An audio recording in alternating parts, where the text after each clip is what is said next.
Hello everyone, Tuesday, March 26th, Minute Plus Meditation here.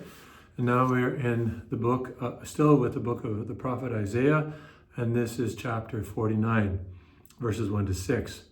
He made my mouth like a sharp sword, in the shadow of his hand he hid me. He made me a polished arrow, in his quiver he hid me away. And he said to me, You are my servant Israel, in whom I will be glorified. But I said, I have labored in vain. I have spent my strength for nothing and vanity. Yet surely my cause is with the Lord, and my reward is with my God. And now the Lord says, Who formed me in the womb to be his servant, to bring Jacob back to him, and that Israel might be gathered to him? For I am honored in the sight of the Lord, and my God has become my strength.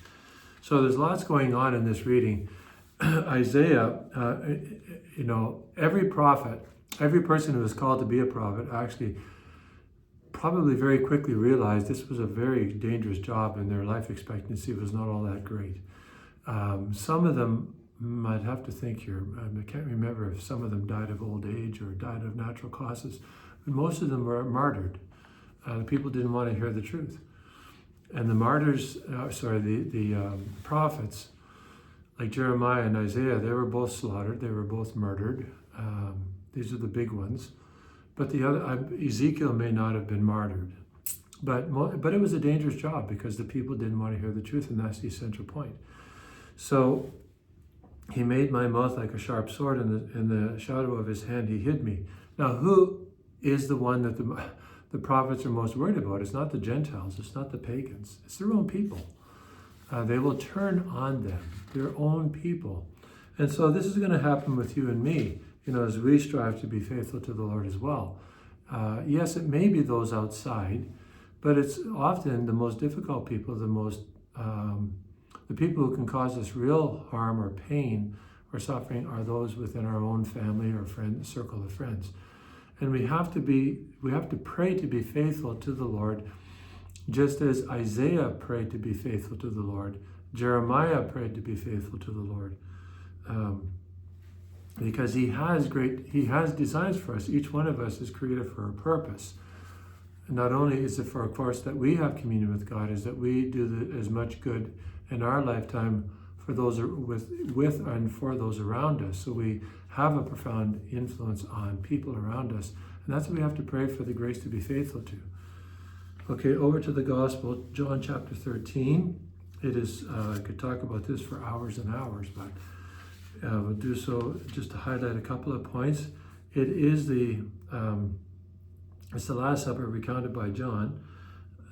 Jesus knew that his hour had come to depart from this world and go to the Father. So he knows that everything is in the hands of the Father. And he's at the table and he says, one of you is going to betray me. I know who's going to betray me. So, and Judas indicts himself, by saying, is it I, Rabbi?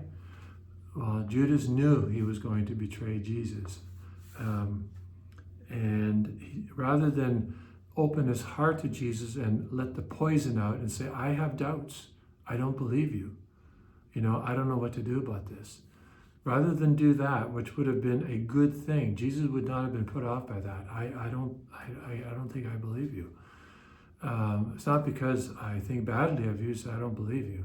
Judas, I think that Jesus could have worked with that, but he didn't do that. He kept it inside. The devil thrives in secrecy. The tongue-tied devil, poison.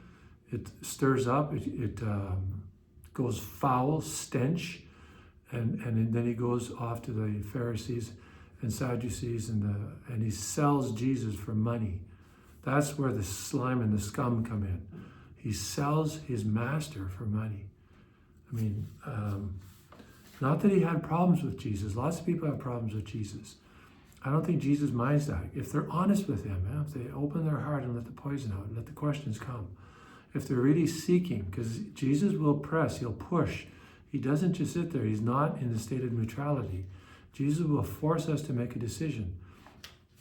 So Judas goes out and he basically, as we say, colloquially, he makes his bed and he gets into it. He goes off, and even then he still could have repented and gone back, expressed his sorrow and contrition, but he doesn't do that, we know what will happen to Judas.